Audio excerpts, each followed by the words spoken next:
Bom dia, galerinha! E aí, sobreviveram aos aulões de ontem? Preparado para mais uma maratona? Bora lá? Hoje, propriedades coligativas, parte 2. Hoje, até que enfim, vamos falar dos tais efeitos coligativos. Quais são esses efeitos coligativos? Lembra que eu comentei ontem? Tonoscopia, ebulioscopia, crioscopia e osmoscopia. Hoje a gente vai detalhar cada um desses aqui em particular. Bora! Tonoscopia. O que é a tonoscopia? A tonoscopia estuda o abaixamento da pressão de vapor de um líquido ocasionado pela adição de um soluto não volátil, como por exemplo um sal, um açúcar, ok? Bom, para a gente entender melhor, vamos a esse esquema aqui. Lembra que eu falei que a tendência natural do líquido é evaporar? A tendência do líquido é passar espontaneamente para a fase gasosa. E quanto mais alta é a pressão de vapor desse líquido, mais facilmente ele passa para o estado gasoso, ok? Bora lá. Aqui eu tenho um líquido puro. Imagina que esse líquido puro aqui seja água. As moléculazinhas dessa água aqui tendem a passar para o estado gasoso, tendem a evaporar. Bom, o que ocorre? Quando eu adiciono um soluto, por exemplo, quando eu adiciono sal na água, o que vai acontecer? As partículas desse sal vão coligar com as moléculas de água e vão dificultar que essas moléculas de água passem para o estado gasoso. Por que esse soluto dificulta a passagem para o estado gasoso? Porque ele coliga com as moléculas de água, baixando a pressão máxima de vapor. E lembra que é uma propriedade intensiva, ou seja, quanto mais soluto tiver na solução, mais baixa vai ser a pressão de vapor. Quanto maior a quantidade de soluto, quanto mais concentrada for a solução, menor vai ser a pressão de vapor. Portanto, maior vai ser a temperatura de ebulição desse líquido. Vamos entender isso aqui analisando esse gráfico aqui. Aqui eu tenho um gráfico pressão de vapor versus temperatura. Aqui nós temos duas curvas, tá? Uma do solvente puro, como por exemplo água, e uma de uma solução aqui. A solução aqui poderia ser água e sal. Se a gente pegar um ponto qualquer aqui, uma pressão aqui, ó, um ponto aqui, ó, eu vou ter aqui, ó, nessa temperatura T, eu vou ter uma pressão aqui, ó, do líquido puro. Então, eu vou ter aqui, ó, a pressão de vapor do líquido puro aqui, ó, tá? Então, tá aqui a pressão de vapor do líquido puro. Nessa mesma temperatura T, qual que vai ser a pressão da solução? Então, eu vou ter aqui, ó, pressão de vapor da solução aqui, ó. Pressão de vapor da solução. Perceba que a solução, ela tem uma pressão de vapor menor que a do líquido puro. Se a pressão de vapor é menor, a temperatura de ebulição vai ser o quê? Maior. Então, quer dizer o seguinte, que a água evapora. A água que evapora mais facilmente é a água de um rio ou é a água do mar? Bom, olhando por esse lado, vai ser a água do rio. Por quê? Porque a água do mar é muito mais concentrada. Quanto mais concentrada a solução, quanto mais soluto, mais dificulta a evaporação. Então, a evaporação dos rios, ela é maior do que a evaporação dos mares. Vamos lembrar do Mar Morto. O Mar Morto tem uma grande concentração de sais. Então, quer dizer que a água lá não evapora? Evapora. Só que a evaporação é o quê? Menor. Então, a gente pode relacionar o seguinte, que quanto maior a quantidade de soluto, quanto mais concentrada a solução, menor vai ser a pressão de vapor desse líquido. Como consequência, maior vai ser a temperatura de ebulição desse líquido. Então, se você pegar, por exemplo, água pura e água com açúcar, a temperatura de ebulição da água com açúcar é maior que da água pura. Se a gente for observar, vocês já observaram a mãe de vocês fazendo café ou quando vocês estão fazendo café? Vocês colocam a água numa panela e colocam no fogo. Quando a água entra em ebulição, você adiciona açúcar à água para a fervura da água. Ela para, e depois de alguns instantes é que ela volta de novo a entrar em ebulição. Quando ela volta de novo a entrar em ebulição, a temperatura de ebulição dessa água com açúcar é maior que da água pura. Daí é muito perigoso, por exemplo, você queimar com a calda quente de açúcar. Por quê? Porque aquela temperatura está muito superior a 100 graus Celsius, ok? Então essa foi a tonoscopia. Agora vamos falar um pouco de ebulioscopia. Bom, vamos para a nossa segunda propriedade coligativa, o nosso segundo efeito coligativo, que é a ebulioscopia. A ebulioscopia está relacionada com o ponto de ebulição ou temperatura de ebulição. Bom, primeiramente vamos recordar rapidamente o que é ponto de ebulição. O ponto de ebulição é aquela temperatura na qual a substância passa do estado líquido para o estado gasoso. Esse ponto de ebulição vai depender da pressão externa, como eu falei ontem. E cada líquido tem um ponto de ebulição, tá? O ponto de ebulição ou a temperatura de ebulição está relacionado com a pressão de vapor do líquido. Vamos lá rapidamente ver isso daqui, como é que acontece. Imagine que nesse recipiente aqui, olha, eu tenha água pura. Bom, a tendência dessa água pura é passar para o estado quê? Gasoso. A tendência dela é passar para o estado gasoso.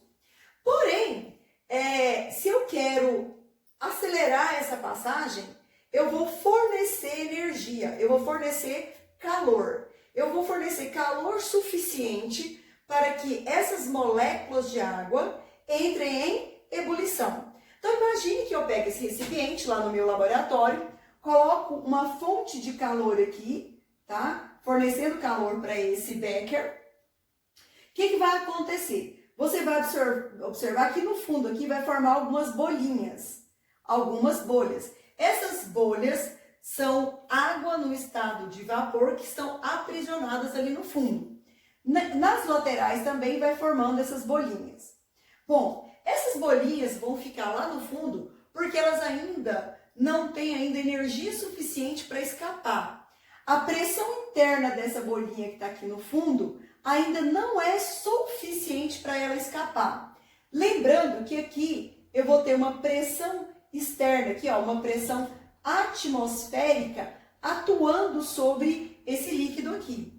E que essa bolinha aqui, ela vai escapar, ou seja, ela vai entrar em ebulição quando a pressão interna, a pressão de vapor, que é a pressão interna da bolha, se igualar à pressão externa, que é a pressão atmosférica. Então, lembrando aqui, ó, essa bolha minha aqui, ó, que tá aqui dentro, tá exercendo uma pressão. À medida que eu forneço energia aqui para esse líquido, a pressão interna da bolha vai aumentando. Ou seja, a pressão de vapor do líquido vai aumentando. Então, aqui, olha, vamos destacar aqui de vermelho. De cima para baixo, eu vou ter uma pressão atmosférica atuando sobre líquido. E aqui eu vou ter uma pressão de vapor atuando aqui.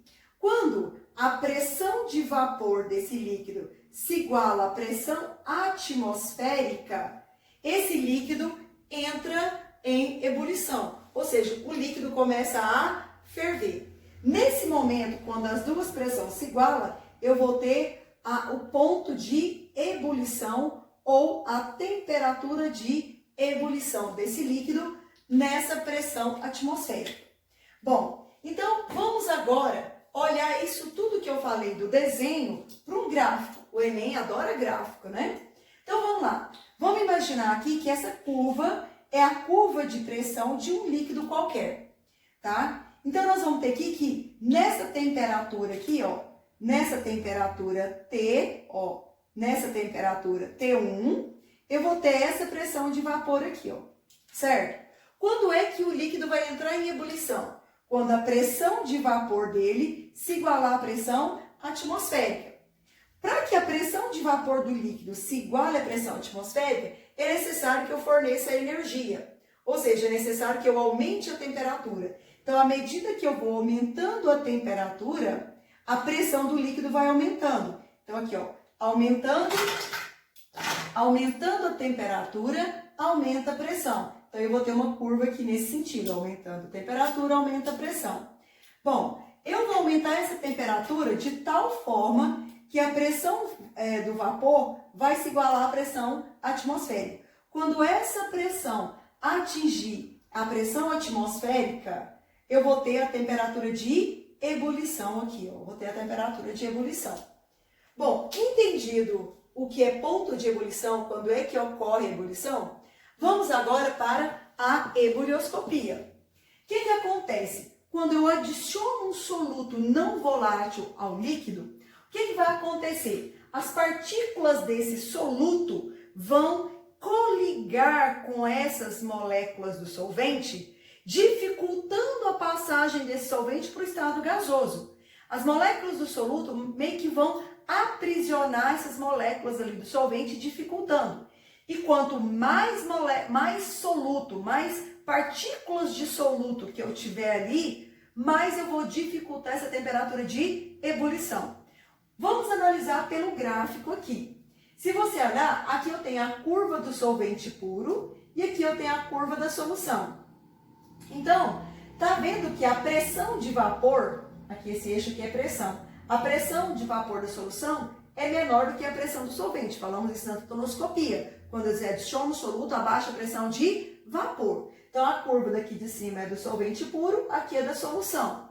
Quanto mais concentrada a solução, mais baixa vai ser a pressão de vapor. Então, fazendo uma análise aqui, olha, tá?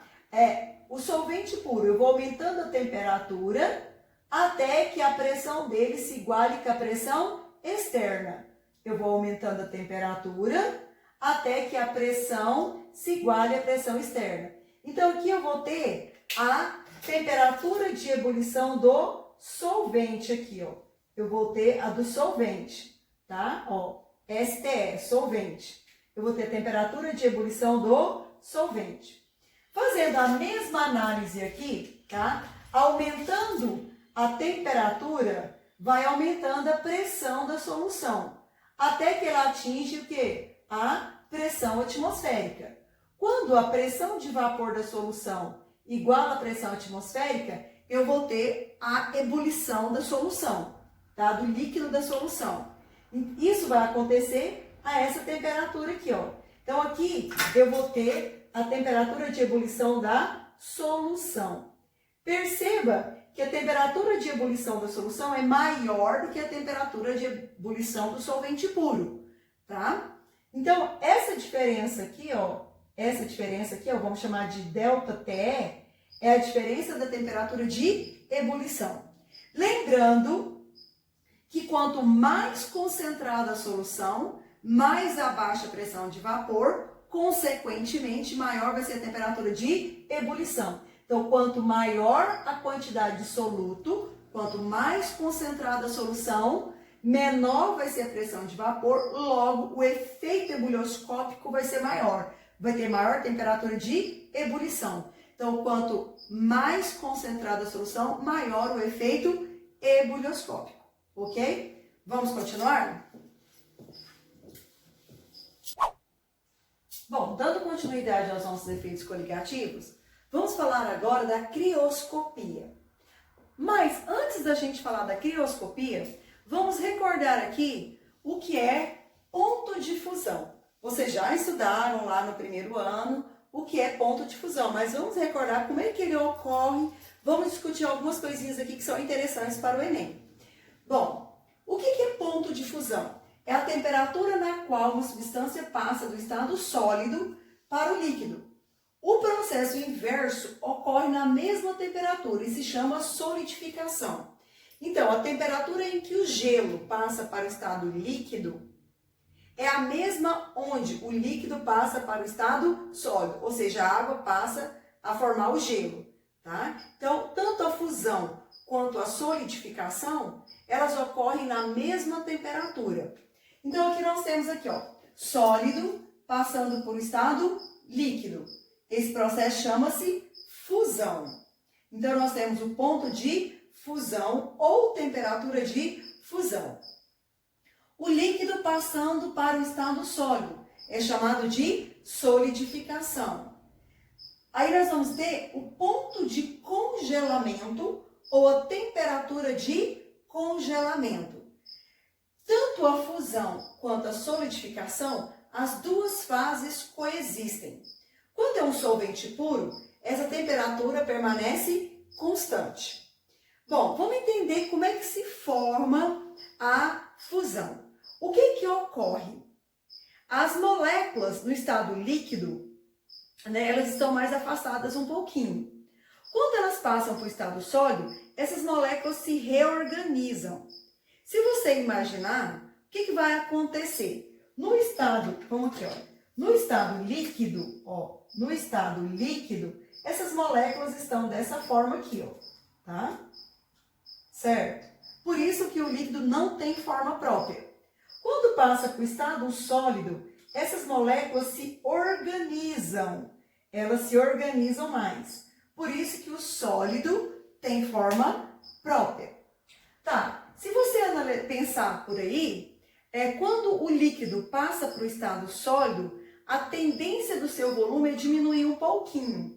Isso ocorre na maioria dos líquidos. Quando ele passa do estado líquido para o estado sólido, o seu volume diminui um pouquinho. Tá, aonde que eu quero comentar aqui, tá? Então aqui, ó, o aumento da pressão, quando você pressiona o líquido, a tendência dele é passar para o estado sólido. Porque quando você pressiona o líquido, as moléculas tendem a se organizar. Ela se organizando, ela passa para o estado sólido. O aumento da pressão sobre o líquido força ele passar para o estado sólido, que as moléculas são mais organizadas. Bom, o que acontece? Por que eu quis discutir isso aqui? A água, o comportamento da água é um pouco diferente dos outros líquidos. Como assim, professora?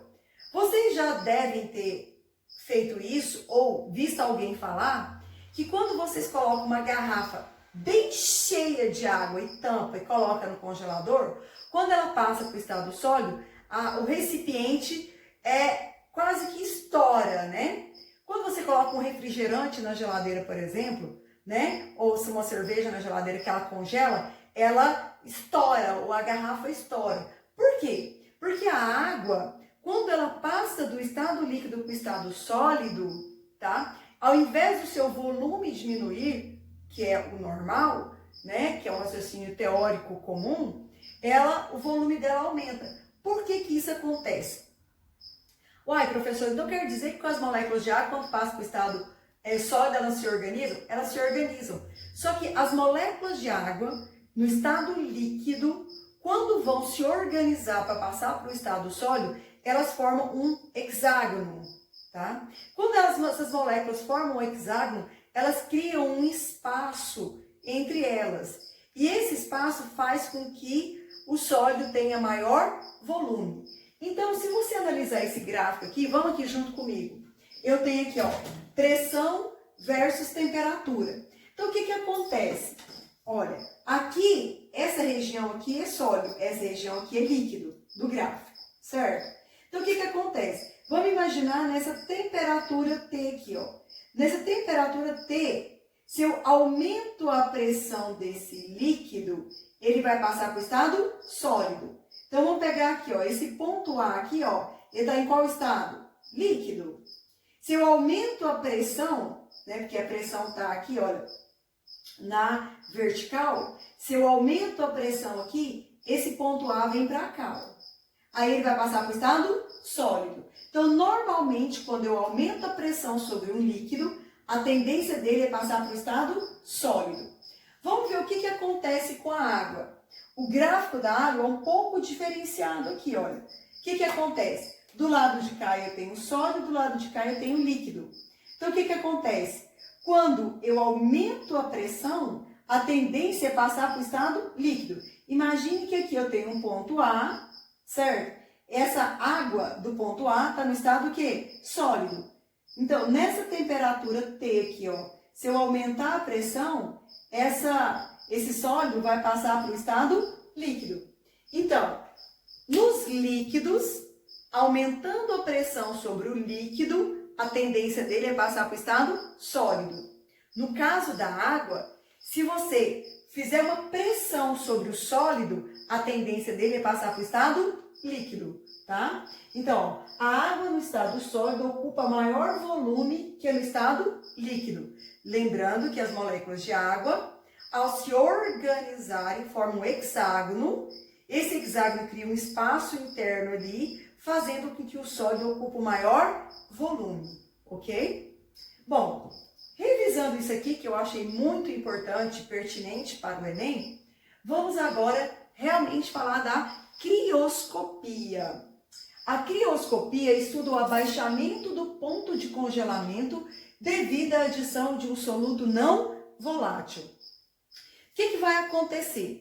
Aqui nesse recipiente aqui você tem água e gelo. Ou seja, você tem aquela transição do líquido passando para o estado sólido. Você tem o ponto de congelamento.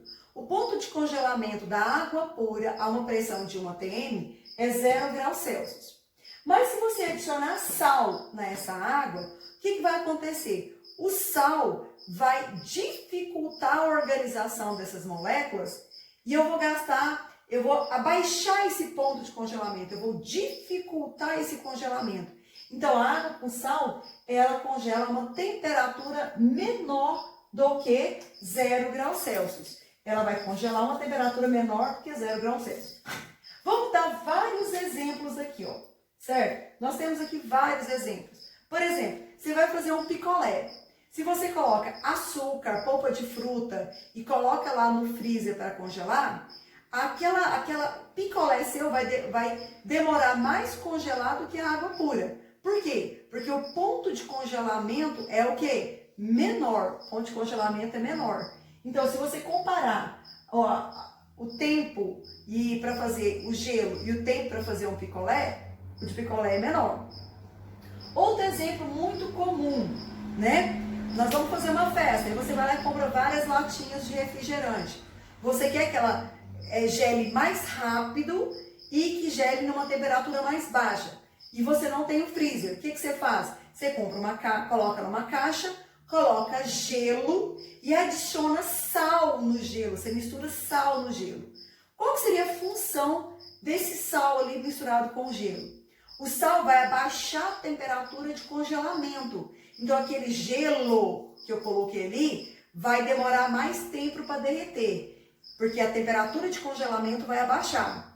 E aquele refrigerante vai gelar uma temperatura mais baixa, ele vai ficar mais geladinho. Então, é comum colocar refrigerante, latas de cerveja gelar com gelo e sal, porque o sal abaixa o ponto de congelamento, tá? Outro exemplo que nós podemos comentar aqui. A água do mar nos polos. A água do mar nos polos, ela está líquida, né? Cria, às vezes, aquelas camadas de gelo, forma, né, os icebergs, forma aqueles gelos, mas eu tenho água no estado líquido. Por que aquela água no estado líquido ali nos polos, ela é muito difícil ela congelar? Porque tem grande quantidade de sais, é uma água que tem muito soluto. Se tem muito soluto, abaixa o ponto de congelamento, ela vai congelar uma temperatura muito baixa. Outro exemplo que podemos citar, que a gente já viu muito na TV, né? Naqueles países frios, onde a temperatura é bem abaixo de 0 graus Celsius, o que acontece? O asfalto ali, as estradas, tendem a água congelar. E se o carro for fazer uma curva no lugar onde tiver gelo por cima da estrada, né, ou o carro não vai ter estabilidade. Então, principalmente nas curvas, nas estradas, é comum a adição de sal. Então, nesse país gelado, é comum aqueles caminhões cheios de sal, jogando sal na estrada. Por quê? Porque vai abaixar o ponto de congelamento, aquela água não vai congelar a 0 graus, ela vai congelar na temperatura muito abaixo de 0. Então vai ficar a água sem congelar ali, certo? Abaixar o ponto de congelamento, evitar que aquela água da estrada congele, né? Outro exemplo muito comum também, né, se você parar para pensar, como é que nesses países frios, como por exemplo lá alguns lugares do Canadá, nos Estados Unidos, onde a temperatura chega lá a menos 20 graus Celsius, né, vocês sabem que nos carros é comum o uso de água nos radiadores, né, para diminuir a temperatura do motor. Então o que acontece? Nesses países onde a temperatura está abaixo de 0, a água desse radiador vai congelar. Então, o que eles fazem? Nesses países frios, eles adicionam um soluto chamado etileno-glicol. A função do etileno-glicol é abaixar o ponto de congelamento da água, evitando que a água congele dentro dos radiadores dos carros, ok? E aí nós temos vários outros exemplos. Bom, para exemplificar mais ainda, contextualizar mais ainda, o nome crioscopia, eu quis lembrar aqui da palavra criogenia. Você já deve ter ouvido falar em criogenia, né? Na teoria do criogenismo, né? Em filmes, né? Até em novelas já se falou em criogenia, tá? Crioscopia, criogenia, será que tem alguma coisa a ver? A criogenia, tá? É uma área da ciência que estuda o abaixamento da temperatura do corpo. Tá? A criogenia estuda o abaixamento da temperatura do corpo. Segundo essa teoria, acredita-se que se você pegar um corpo, congelar uma temperatura muito baixa, posteriormente você vai poder descongelar esse corpo, certo? Né? Mas é uma teoria. Então, criogenia é o abaixamento da temperatura corporal, ok? Bom, resumindo então, como que a gente pode resumir isso daqui? Então, quanto maior a quantidade de soluto, tá? Menor vai ser a temperatura de congelamento. Quanto mais soluto, menor é a temperatura de congelamento, tá? Se você pegar, por exemplo, uma calda que tem muito açúcar e colocar no freezer, ela vai demorar muito a congelar e seu congelamento vai ser muito difícil, tá? Ok? Então vamos lá, continuando.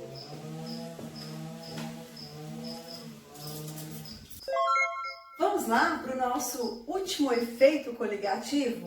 Já vimos tonoscopia, ebullioscopia, crioscopia e agora vamos ver a osmoscopia. Bom, a osmoscopia está ligada a algo que vocês já estudaram em biologia, que é a osmose. Recordando, o que é a osmose? Osmose é a passagem de solvente do meio menos concentrado para o meio mais concentrado, através de uma membrana semipermeável. Bom, vamos lá para o nosso exemplo clássico. Aqui nós temos um sistema A, um sistema B. São uma solução A e uma solução B, separada por uma membrana semipermeável. A tendência natural é passar solvente da solução menos concentrada para a mais concentrada, a fim de que elas atinjam uma concentração equilibrada, que equilibre as concentrações de A e B. Bom, se vocês analisarem, do lado A, nós temos menos soluto. O soluto aqui foi representado por esses pontinhos vermelhos. Então, tem menos soluto, então ela é menos concentrada. Então, vai passar solvente de A para B. Bom, o que aconteceu aqui no segundo momento? Está vendo que o volume da solução A era aqui? O que aconteceu com o volume? Diminuiu. O volume de A diminuiu porque passou solvente de A para B. A solução A aqui ficou agora mais concentrada porque passou solvente para cá. E aqui ela ficou menos concentrada porque aumentou o volume aqui, ó, aumentou o volume de B, ela ficou menos concentrada. Bom, então o que acontece? Aqui, olha, eu tinha aqui um volume de A e aqui eu tinha um volume de B. Toda solução, ela tem uma pressão. Lembra que a gente falou daqui, toda solução tem uma pressão? O que aconteceu aqui, ó? a pressão aqui de B aumentou. Então, se você pegar aqui, eu tenho aqui a pressão aqui de A e aqui a pressão de B. Essa diferença aqui, nós chamamos de pressão osmótica. Pressão osmótica. A pressão osmótica impede que ocorra a osmose. Então, vai passando solvente de A para B. Em determinado momento, vai diminuindo essa passagem, porque vai aumentando a pressão do lado B e essa pressão vai impedir com que ocorra essa osmose aqui. Que essa pressão aqui é chamada de pressão osmótica, tá? Bom, então o que seria a osmoscopia? É o estudo da elevação da pressão osmótica devido à adição de um soluto não volátil. Então, quando eu adiciono um soluto, vai aumentar essa pressão osmótica. Bom, vamos agora citar alguns exemplos. Se você pegar uma célula e colocar dentro de uma água salgada, o que vai acontecer? Vai sair água de dentro da célula para fora, porque o lado de fora vai estar mais concentrado. Então, vamos analisar aqui. Eu tenho um recipiente com água salgada, água do mar, aí eu coloco uma célula aqui dentro. A célula tem uma membrana semi-permeável. Então, isso aqui, ó, eu tenho aqui, ó, água do mar, muito concentrada. Então, a tendência é sair água de dentro da célula para fora. Então, essa célula aqui, ela vai murchar, certo? Eu vou falar que a água do mar é hipertônica, e o interior da célula é hipotônica. Então, vai sair água do meio hipotônico para o meio hipertônico. Sai água do hipo para o hipertônico. Hipertônico quer dizer que ela tem maior concentração, certo? Se você pegar, por exemplo, essa célula e colocar, né, dentro de um recipiente contendo água destilada, aí o que vai acontecer? Você está colocando a célula no solvente puro. Aí vai ser o contrário, vai entrar água para dentro dessa célula e essa célula vai inchar, ok? Ou seja, aí o meio externo vai ser hipotônico e o meio interno vai ser hipertônico, tá? Então, para que não ocorra essa passagem, o meio vai ter que ter uma concentração semelhante. Por exemplo, o soro. O soro, ele tem uma concentração próxima à concentração das células, né? Então, não vai lisar essas células, ok? Tá. Então, o que acontece? Quando eu adiciono um soluto, vai aumentar essa pressão aqui, ó. Vai aumentar essa pressão aqui, ó. Quando eu adiciono um soluto, aumenta a pressão osmótica, tá? Então, se você imaginar, por esse método aí, né, dá pra gente fazer a dessalinização da água. Se eu aplicar uma pressão aqui, ó, se eu aplicar uma pressão osmótica aqui, ó, uma pressão osmótica maior do que a pressão interna, vai passar solvente do mais concentrado para o menos concentrado. Então, se eu aplico uma pressão aqui, ó, certo? Uma pressão osmótica maior do que a pressão da solução aqui, aí vai acontecer a osmose reversa, tá? É uma metodologia que pode ser usada para fazer a dessalinização da água, né? Eu vou ter a passagem de água pura, né? A água pura vai sair e vai ficar os sais. Para isso é necessário aplicar essa pressão osmótica, ok? Bom, a osmometria, a gente vai calcular essa pressão osmótica.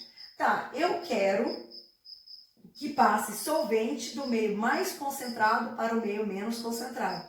Ou seja, eu quero que saia água pura da água do mar. Então, eu vou ter que aplicar uma pressão. Que pressão é essa? Quanto de pressão que eu vou ter que aplicar? Então, a pressão osmótica é igual à concentração molar da solução, vezes R, que é a mesma da constante dos gases, vezes a temperatura em Kelvin. Então, essa concentração aqui ela tem que estar em mol por litro, essa temperatura aqui ela tem que estar em Kelvin. E esse R aqui é a constante dos gases. Constante dos gases, que normalmente é dada, tá? Bom, vamos ver um exemplo aqui falando a respeito disso aqui, ó. A solução 0,3 molar de glicose, molar é a mesma coisa de mol por litro, é utilizada em injeção intravenosa. Qual a pressão osmótica em atm da referida solução a 37 graus Celsius? Eu quero saber a pressão osmótica dessa solução para não lisar os glóbulos vermelhos do sangue. Primeiramente, vamos tirar os dados aqui, ó. Os dados. Quais informações que foram dadas? Eu vou ter que a molaridade é igual a 0,30 mol por litro. Lembrando que molar é a mesma coisa de mol por litro, tá? Qual a pressão osmótica em atm da referida solução? Numa temperatura de 37 graus Celsius. Lembrando que a temperatura está em Kelvin. 37 graus Celsius para passar para Kelvin, é só você somar 273, que isso vai ser igual a 310 Kelvin. Lembrando, o R normalmente ele é dado nos exercícios. Ele vale 0,082. Eu quero calcular a pressão osmótica. Então, eu vou ter aqui, ó, que I é igual a molaridade vezes R vezes T. Pressão osmótica vai ser a molaridade, que é 0,30, vezes R, que é 0,82, vezes T, que é 310.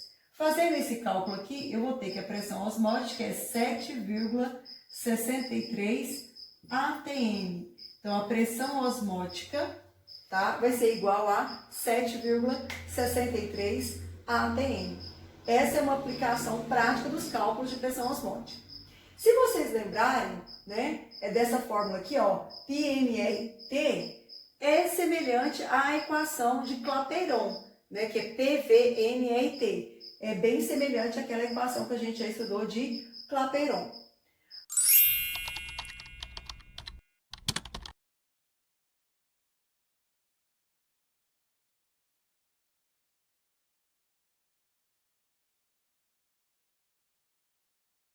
Bom, esse foi tentei resumir de maneira mais clara possível o que é propriedade coligativa, quais são os efeitos dessa propriedade coligativa. Tentei trazer para vocês algumas situações, né, da aplicação desses efeitos. Agora a gente vai resolver alguns exercícios e qualquer dúvida estou à disposição, tá? Boa aula para vocês! Bom final de semana, estou com muita saudade de vocês, em breve estaremos juntos. Se cuidem, beijos da titia Vande.